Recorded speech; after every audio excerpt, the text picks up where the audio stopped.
Assalamualaikum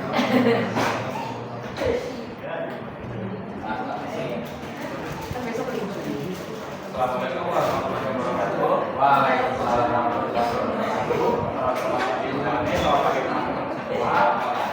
pada kesempatan ini kami dari kelompok 2 akan mempresentasikan proposal bisnis kami, yaitu bisnis proposal bernama Lokas Senior. Sebelumnya perkenalkan anggota kami. Yang pertama itu ada saya Belajar Merpati dengan belakang 139. Saya Pasha Zolia Pramesti dengan belakang 143. Saya Omar Farouk dengan belakang 155.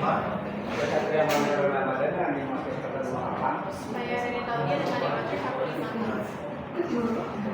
Jadi makna logo dari Lokas ini sendiri, jadi normal dari besar di bagian atas mau bisa dari Lokas itu menunjukkan identitas dan nama dari bisnis kami Lokas ini. Merupakan itu memiliki kesan akan kesan profesional dan berkelas sesuai dengan target universitas. Terus tipografi yang sederhana itu menggunakan kapital untuk lokasi, memiliki kesan kekuatan dan stabilitas diskon yang sederhana tapi elegan dan mencerminkan bahwa tempat ini merupakan pilihan yang nyaman namun tetap berkelas. Terus dari warna emas dan nomor 2, jadi kombinasi warna emas dan nomor 2 itu dipilih buat memberikan kesan kemewahan, eksklusivitas dan kualitas tinggi. Warna emas sendiri menekankan kesan premium karena rumah tua memberikan kesan ketenangan dan keanggunan. Dan terakhir, slogan pilihan berkualitas buat kamu yang berkelas. Dan di slogan ini memberikan pesan langsung tentang nilai yang ditawarkan dan kualitas pasti. Itu permainan nyaman dan berkualitas bagi orang-orang yang menginginkan tempat tinggal sesuai dengan standar kelas atas. Jadi secara keseluruhan ini menciptakan citra profesional berkelas dan berkualitas tinggi untuk menarik pelanggan dan mencari tempat tinggal eksklusif dan nyaman. Oke, jadi di sini ada table of contents. Jadi pertama itu kita akan membahas gambaran umum, lalu aspek legalitas dan hukum, lalu aspek pasar dan usaha, kemudian ada aspek keuangan atau finansial, terus selanjutnya itu ada aspek teknis atau operasi, lalu ada aspek SDM, dan yang terakhir itu ada aspek dampak lingkungan. Jadi di sini gambaran umum usaha kami itu yaitu Lokas Stay House adalah bisnis kos-kosan yang berlokasi di Jalan Sertasari Indah, Sukarasa, Sukmasari, Pasar Bandung. Bisnis ini didirikan untuk memenuhi kebutuhan hunian sementara bagi mahasiswa dan pekerja yang membutuhkan tempat tinggal dengan universitas atau tempat kerja. Dengan permintaan kos-kosan yang terus meningkat, Lokas Stay House berkomitmen untuk terus berinovasi dan meningkatkan pelayanan agar tetap kompetitif di pasar kos-kosan. Jadi di sini ada aspek legalitas atau hukumnya. Jadi kita bentuk usahanya itu perseorangan. Kita udah punya pendaftaran di OSS dan NIB. Terus kita juga bikin dokumen-dokumen penting kayak IMB, PPT, sama surat keterangan izin lingkungan, SLF. Terus ada izin operasional, site plan. Terus juga ini bentuk usaha kita kan perseorangan dan termasuk ke dalam sektor pariwisata dan jasa pelayanan penginapan. Terus pada KBLI usaha itu adalah 5591. Terus kesimpulan dari aspek legalitas atau hukum kita ini berdasarkan analisis aspeknya, kita dapat menyimpulkan bahwa Lokas ini layak didirikan karena telah memenuhi semua persyaratan yang diperlukan untuk aspek legalitas atau hukumnya. Selain itu, dokumen-dokumen perizinan juga udah disiapkan sesuai dengan ketentuan yang berlaku. Selain itu, usaha ini juga mematuhi regulasi yang mengatur operasional bisnis di bidangnya, sehingga memberikan jaminan kepastian hukum dan perlindungan terhadap risiko hukum di masa depan. Terus di sini ada aspek pemasarannya. Jadi kita dalam aspek ini kita udah punya SWOT. Terus kita melakukan segmentasi targeting dan pasar, promosi juga menggunakan banyak platform media sosial atau website kayak Instagram, Facebook, TikTok, Manifest, Room Kita, Start Friday, Facebook Ads, dan Google Business Book. Kita juga bekerja sama dengan agen properti, universitas, dan komunitas online. Jadi di sini ada analisis permintaannya. Faktor pendorong permintaan dari Lokas ini itu sedekatan dengan institusi pendidikan. Jadi Lokas ini lokasinya dekat sama Universitas Katolik Parahyangan sama ITB. Terus juga banyak PT-PT juga di sekitar situ. Lalu kebutuhan pekerja muda, karena tadi di sekitar kita lokasi ini banyak tempat kerja gitu kayak PT untuk buat kerja, jadi bisa dipakai buat para pekerja yang remote. Terus juga kita punya fasilitas yang menarik kayak kita ada wifi, ada keamanan atau kapal, sama kebersihan yang terjaga. Terus yang kedua itu tantangan permintaan dari lokasi ini, fluktuasi ekonomi sama perubahan preferensi konsumen. Nah di sini ada SPP kita, di sini bagian segmenting itu demografi sosialnya mahasiswa dan pekerja muda umur 18 sampai 35 tahun. Status ekonominya itu individu dengan penghasilan menengah yang mencari akomodasi terjangkau. Geografisnya itu kita lokasinya strategis di dekat kampus Parahyangan, ITB, dan pusat bisnis di Bandung, atau tempatnya di Pasteur. Terus ada psikografis gaya hidup, jadi kita cari penyewa yang mencari keamanan, fleksibilitas, dan layanan tambahan seperti internet dan kebersihan. Terus behavioralnya itu kita punya penyewa yang membutuhkan tempat tinggal sementara seperti mahasiswa yang tinggal selama masa studi atau pekerja yang baru pindah ke kota Bandung. Terus targetnya ini kita tentunya ada mahasiswa, ada pekerja, sama pendatang baru. Positioningnya ini kita value propositionnya kita menawarkan akomodasi yang nyaman dan terjangkau dengan fasilitas lengkap kayak tadi wifi, kebersihan dan keamanan. Terus kita lokasinya juga lumayan strategis.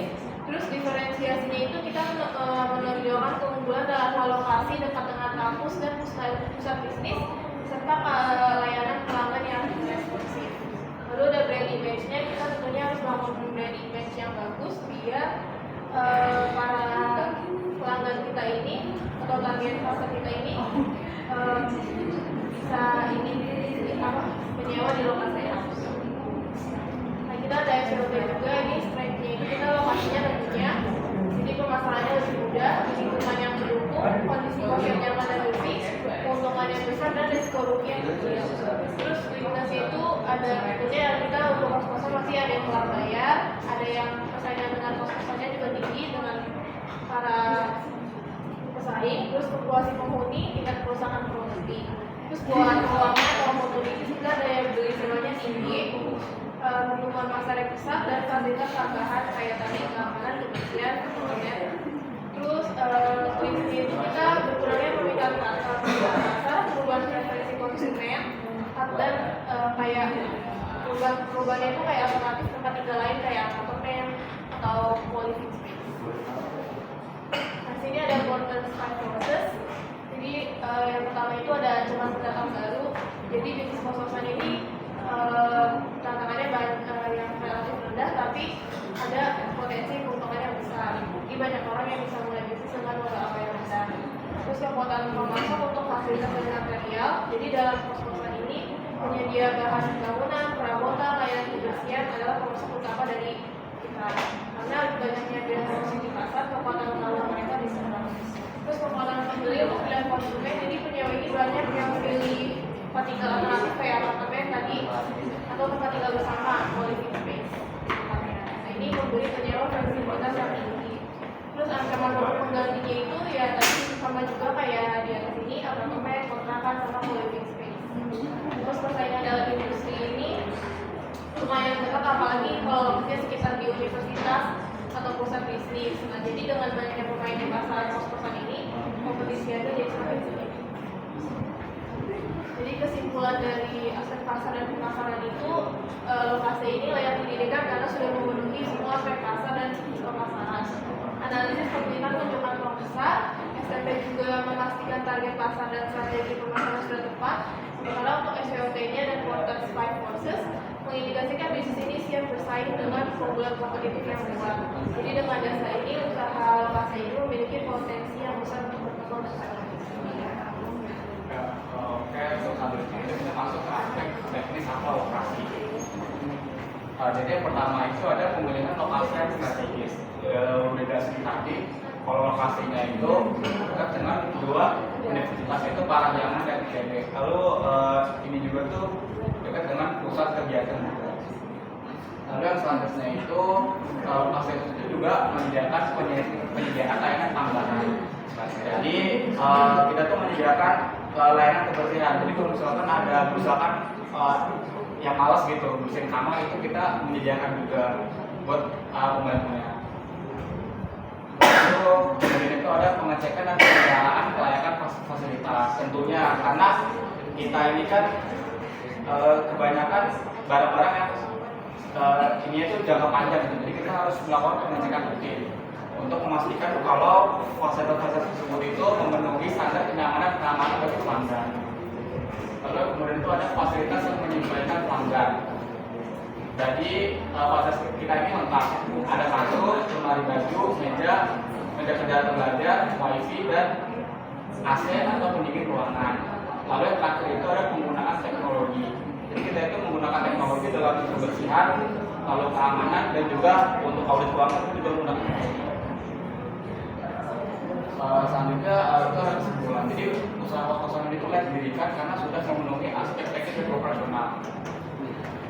Jadi lokasi yang strategis itu memastikan akses mudah dan menarik bagi penghuni. Layanan tambahan seperti wifi, kebersihan dan keamanan itu juga dapat meningkatkan kenyamanan pelanggan. Lalu pemeliharaan fasilitas dilakukan secara rutin untuk menjaga kualitas dan teknologi modern digunakan untuk memenuhi kebutuhan pelanggan. Jadi semua ini itu membuat usaha itu memiliki peluang yang besar untuk sukses. Lalu, nah di sini itu ada layout dari lokasi. Jadi di sini itu ini kan di ruang masuk nih.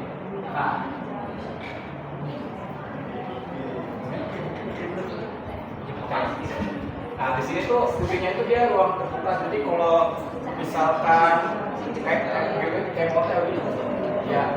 Nah jadi itu tengahnya ini kos, ini ruang terbuka. Nah itu ada dua bangunan di kanan sama di kiri. Ya, berseberangan. Ini tuh buat kamar. Nah ini tuh tingkat dua di dua bangunan ini.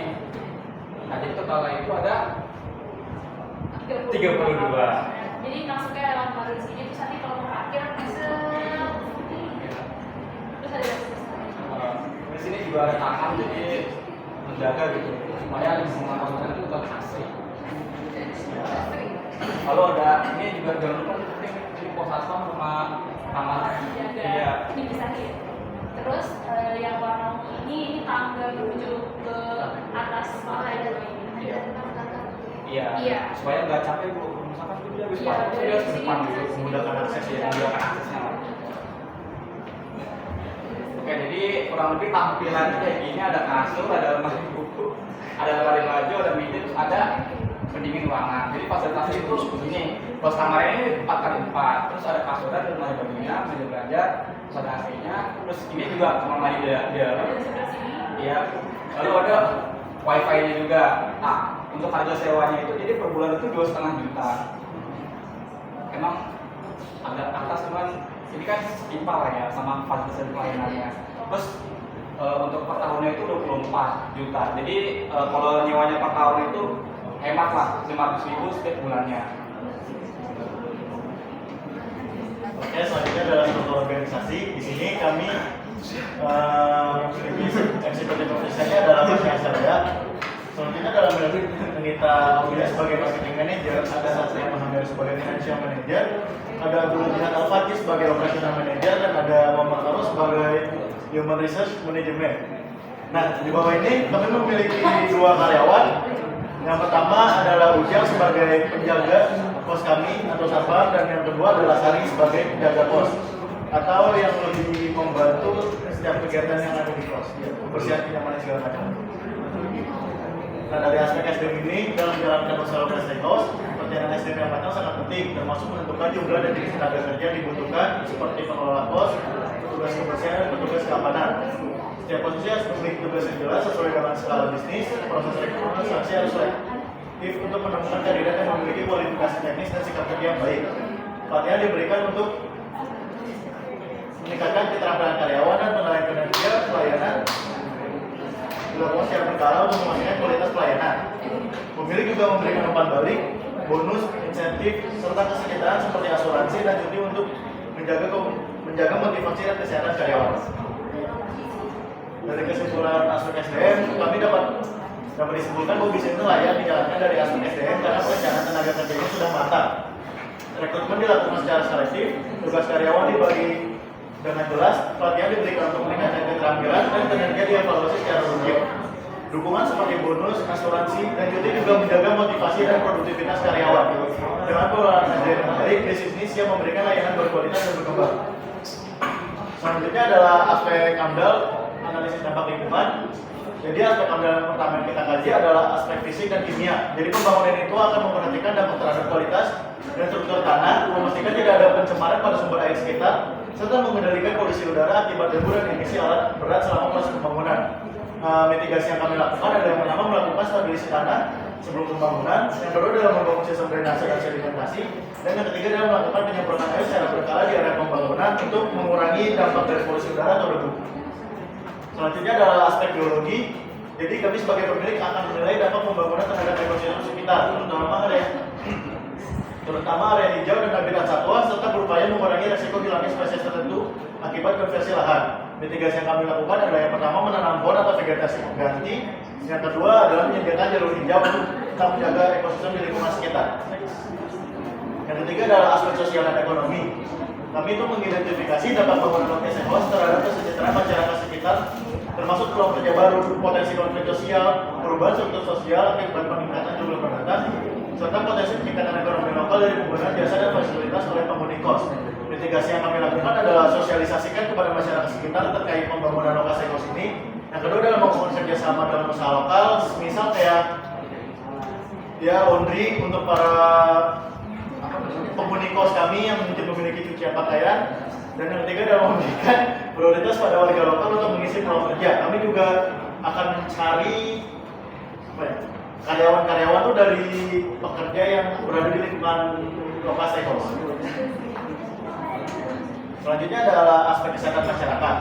Kami sebagai pemerintah akan menilai risiko kesehatan lingkungan terkait limbah yang dapat mencemari area sekitar dan kebisingan yang mengganggu kesehatan, serta menyediakan infrastruktur dan desain bangunan yang aman, termasuk sistem pembuangan air limbah yang baik dan ruang evakuasi untuk situasi darurat. Mitigasi yang kami lakukan adalah membangun instalasi pengolahan air limbah atau IPA dan menentukan jam operasional alat bantu pada jam 8 pagi sampai jam 5 sore saja. Yang kelima adalah aspek tata ruang dan kesesuaian lahan. Kami sebagai pemilik itu memastikan lokasi pembangunan sesuai dengan rencana tata ruang wilayah atau RTRW daerah setempat dan mendapatkan izin lingkungan serta mendirikan bangunan IMB secara ketentuan dan memastikan bangunan memenuhi semua persyaratan lingkungan dan izin terkait. Mitigasi yang kami lakukan adalah konsultasi dengan otoritas setempat untuk mendapatkan izin lingkungan serta izin mendirikan bangunan atau IMB. Dan yang kedua itu menghindari pembangunan lokasi house ini itu di area rawan banjir atau longsor. Jadi kesimpulan aspek AMDAL kami yaitu bisnis kos-kosan inilah yang untuk didirikan karena telah memenuhi semua persyaratan AMDAL seperti aspek fisik dan kimia, biologi, sosial dan ekonomi, kesehatan masyarakat, serta tata ruang dan kesesuaian lahan. Lokasi dan lingkungan mendukung, tidak menimbulkan dampak negatif, dan dapat memberikan manfaat ekonomi serta sosial bagi masyarakat sekitar. Hal ini menjadikan usaha ini berpotensi berjalan dengan baik dan berkelanjutan. Lalu selanjutnya di sini itu ada aspek finansial. Di sini ada laba rugi dari Senapati. Untuk pendapatannya, penjualannya itu nilai penjualan bersifat tetap dari tahun pertama sampai tahun ke-10 itu ada di 1 miliar 20 juta. Lalu biaya operasional variabelnya di sini ada biaya bahan bakunya itu mengalami kenaikan setiap tahunnya yang menunjukkan peningkatan harga atau jumlah kebutuhan bahan bakunya. Lalu yang selanjutnya ada biaya tenaga kerja langsung, sama seperti bahan baku tadi, mengalami kenaikan pada setiap tahunnya yang mungkin disebabkan oleh inflasi atau peningkatan kapasitas. Lalu total biaya operasional variabelnya itu jumlah dari biaya bahan baku dan biaya tenaga kerja langsung. Lalu angka ini bertambah setiap tahunnya dan mempengaruhi budget motor. Jadi budget motor ini dihitung dari pendapatan dikurangi total biaya operasional variabel. Nilai ini sedikit turun setiap tahunnya karena biaya variabelnya itu tadi meningkat. Lalu ada biaya operasional tetap. Di sini biaya operasional tetapnya yang pertama itu ada biaya pegawai tetap, yaitu tetap stabil di angka 30 juta per tahun. Lalu ada biaya pemasaran. Pemasarannya ini juga stabil per tahunnya ada di 551.000. Lalu ada biaya listrik, air dan internet. Ini juga stabil di setiap tahunnya yaitu ada di 2.400.000. Biaya listrik, air dan internet ini stabil. Lalu biaya pemeliharaan dan perawatannya itu stabil juga dari 23.800.000.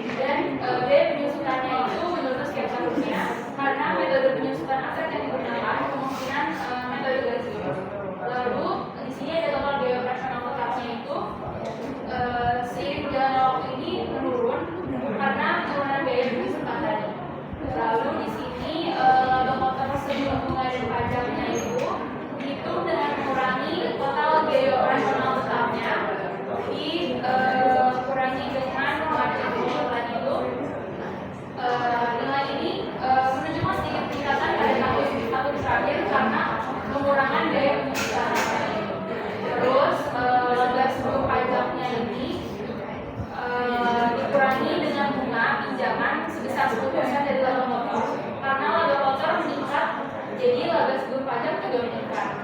Dan pajak kami di sini itu 0,5% dari laba bentuk pajak, dan laba bersihnya itu cenderung meningkat secara bertahap dari 645 juta pada tahun pertama hingga 884 juta sekian pada tahun ke-10.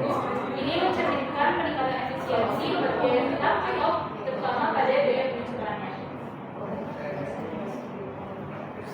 Di sini ada cash flow, nah dari nilai produksinya sendiri itu sama kayak tadi pendapatan dia konstan di atas 1 miliar 20 juta. Nah, untuk penerimaan tunjangan di tahun pertama yang total itu senilai 3 miliar. Itu ada dana juga di sini sebesar 1,6 miliar itu untuk tanah. Dan di sini tidak ada service value. Nah, jadi total inflow di tahun pertama itu sekitar 5,6 miliar. Lalu selanjutnya konstan untuk pendapatan itu sekitar 1 miliar 20 juta. Nah, lalu di outflow ada biaya investasi untuk pembangunan awal itu sekitar 4,6 miliar. Nah, selanjutnya ada biaya operasional, biaya itu sama seperti biaya gaji. Itu di tahun pertama dia 19.300.000. Nah, menaik seiring tahun. Misalnya karena inflasi atau ada faktor lain. Selanjutnya dari biaya tetap sama seperti biaya gaji juga di awalnya dia 73 juta, lalu di 130 juta ditambah karena dari nilai pemisukan lalu menurun setiap tahunnya.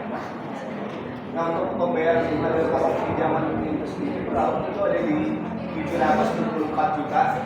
Nah, ini pembayarannya untuk 5 tahun pertama aja. Jadi selebihnya kita tidak bayar bunga dan pokok pinjaman. Selanjutnya ada pajak penghasilan badan usaha itu di angka 3.200.000 dan berubah setiap tahunnya. Lalu total outflow itu ada di angka 5 miliar untuk tahun pertama, 900 juta di tahun kedua, lalu kurang terus setiap tahunnya. Di tahun ke-6 itu lebih drastis karena tidak mengeluarkan pembayaran bunga dan pokok pinjaman itu di angka 144 juta. Nah, untuk net benefitnya sendiri dia naik tiap tahunnya, jadi di tahun pertama 168 juta, tahun kedua 93 juta karena ada biaya pemasukan, lalu menambah di tahun ke-6 tiap tahun 175 juta karena sudah lunas pembayaran pinjaman. Dari seluruh faktor sendiri, lalu PV-nya dia menurun tiap tahun, lalu berubah seiring pembayaran penambahan. Nah, dari investasi sendiri di sini ada AFR di angka 21,95%, PBB di angka 9,36%. Lalu FDP-nya total itu 2,5 miliar. Nah, di sini RR cukup kecil 1%, tapi memiliki profitability index itu yang cukup besar 1,54. Lalu BP-nya di sini 58,53. Jadi dari investmentnya atau investment awal itu sekitar 4,6 miliar. Cash flow-nya 495 juta, diskonnya 10%, dan tahun pembayarannya ditargetkan 10 tahun.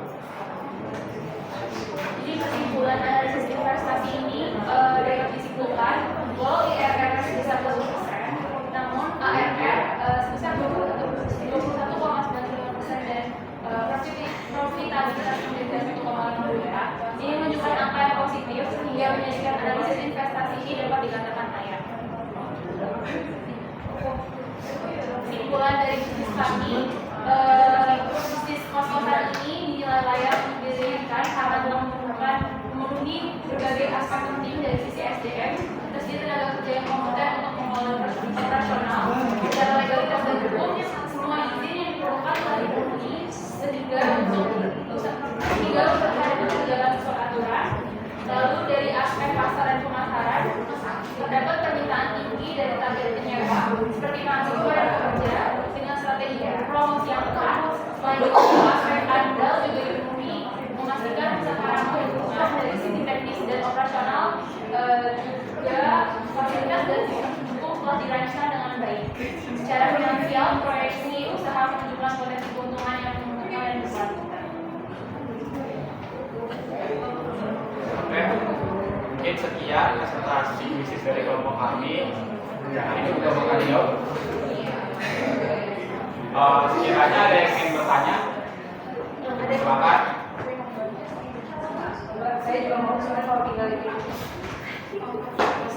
Oke, dari saya dari apa?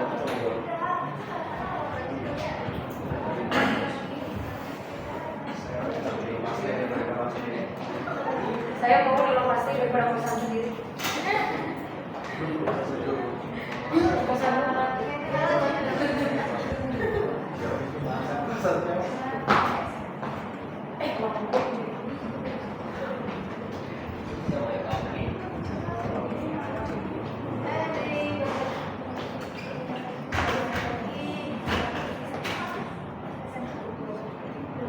Ini maintenance-nya kayaknya kurang tahu ya, kalau dari yang sewa.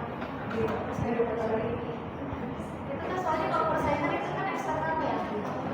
Kalau maintenance itu kan eksternal. Jadi ya itu kayaknya maintenance harus lebih yang persaingan.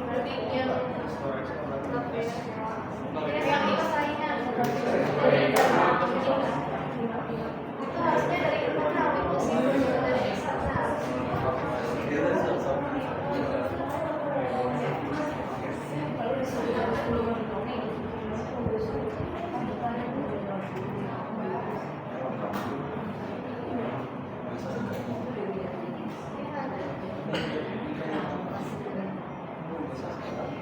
Nah ini teknis atau operasinya alur apa namanya alur penawaran jasanya seperti apa? Maksudnya kalau misalnya mau nyewa kos-kosan ada alurnya Kan promosi kita juga yang lewat online, jadi bisa menghubungi lewat online atau website, telepon juga bisa, atau datang langsung juga bisa langsung menemui penjaga kami terus langsung survei. terus habis itu diceritain dari awal sampai akhir dari calon penyewa sampai penyewanya sampai di kosan. Oke. Jadi pertama kita menjalin promosi lewat online. Nah nanti pelanggannya itu bisa lihat dulu nih di iklan-iklan di internet atau di Instagram. Ya.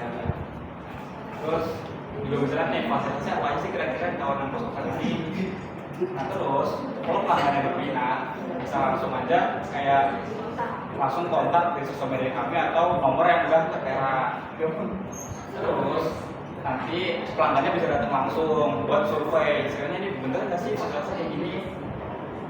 Terus Kalau misalnya calon penyewanya udah fix, dia bakalan kita minta untuk DP atau mau bayar langsung nggak apa-apa banget. Terus kalau udah fix, tinggal tapi kita ada daya deposito iya. ya kan? Deposit ya deposit untuk ngejamin kalau misalnya bukan ngejamin untuk kayak misalnya nanti ada barang-barang yang rusak atau gimana kita ambil dari deposit itu. Terus Nah udah nanti tinggal pilih aja misalkan pelanggannya itu mau di tanggal berapa. Nanti kita siapin ininya. Iya. Makanya udah siapin. ya Kalau biaya depositnya sendiri berapa? berapa ya saat Itu dimasukin ke ini kan? Enggak. Jadi deposit. Mahal sama Soalnya kan nanti kalau yang misalnya ada kerusakan, misalnya si ininya kerusakin apa namanya wadah, misalnya apa ini kan nanti nggak bakal pakai. Itu kan pasti masuk ke lingkungan lingkungan. Jadi kayak harus ada perkiraan, ini yang mau pakai berapa persennya dari biaya deposit. kalau nggak pakai itu kalau pakai dana kita sendiri nggak apa. Iya kan ini. Soalnya kita udah nyistim biaya juga sebenarnya Kalau biaya pengusutan. iya buat perusahaan itu udah dihitung. Ya, tapi kalau pakai biaya kita sendiri boleh nggak? Soalnya kan kalau misalnya kayak di karena kan di warung itu kan juga ada deposit kan, tapi kan misalnya kalau misalnya udah balik lagi kan nanti dibalikin ya. Iya. Kalau nggak ada yang pasang. Kalau ada yang bisa. Nah itu harus ditinggalkan sebenarnya di keluarga. Karena nanti tiba-tiba ada uang masuk data nggak ada apa namanya nggak ada ininya nggak ada akunnya nanti. Kalau di aplikasi kan ada akunnya nanti. Ini nggak ada akunnya buat biaya masuk. Terus selain itu kalau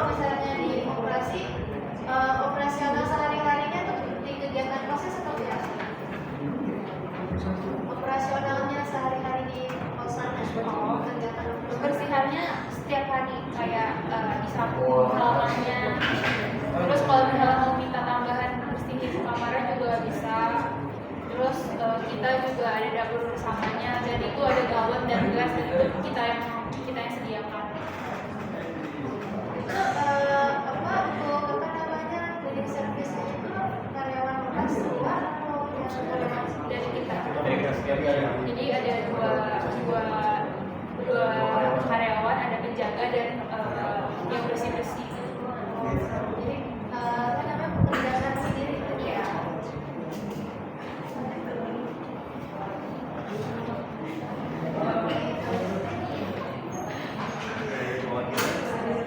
Kamarnya nggak ada ini ya. Ada di sebelah sini.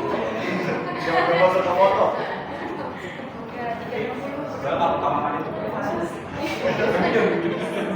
Soalnya penting juga loh kalau kamar pembersihan apa kamar mandi itu penting loh.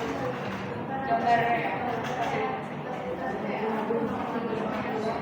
Kamar mandinya biasanya jauh apa pakai shower, pakai pakai shower. tapi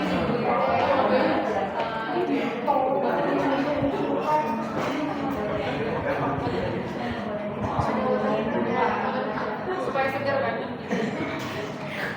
Terus saya mau tanya juga ini kamarnya seragam semua atau ada yang paling seragam. Seragam kan ada di situ sama. sama semua ya? Ukurannya juga sama-sama. Ini sebelum banyak lagi. Nah itu Ujang sama Sari itu siapa? Ini karyawan kita. Ini Ujang ini kita sebagai siapa dan ini Sari itu sebagai penjaga kos sekaligus yang bersih-bersih kos ini. Ya maksudnya kita beda dari Iya, kita nggak ada beneran. Jadul banget.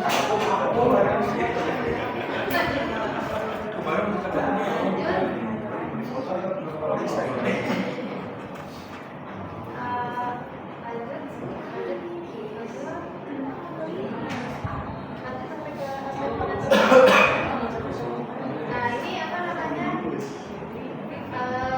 modalnya itu didapatkan dari mana? Dari dana sendiri dan Kan dari Mas Indra itu dari kamarnya terus jangan tebak Tadi ada terkait ya.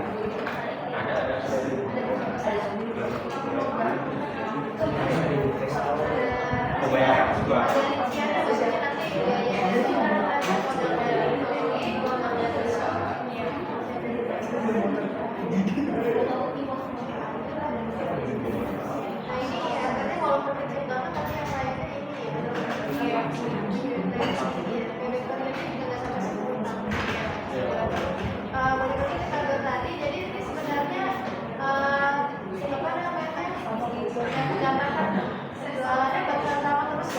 Jadi ini full 1 miliar 20 juta. Ini full capacity.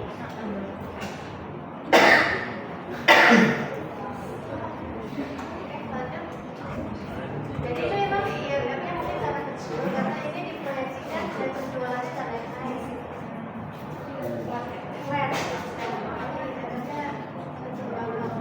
tinggal minus nggak apa-apa ya. Soalnya ini yang lainnya apa namanya faktor-faktor lainnya kan ada kayak biaya besar lain dari soalnya kalau kos itu kan awalnya modalnya gede awal tapi Peliharaannya nggak ada bahan baku yang dipakai. dengan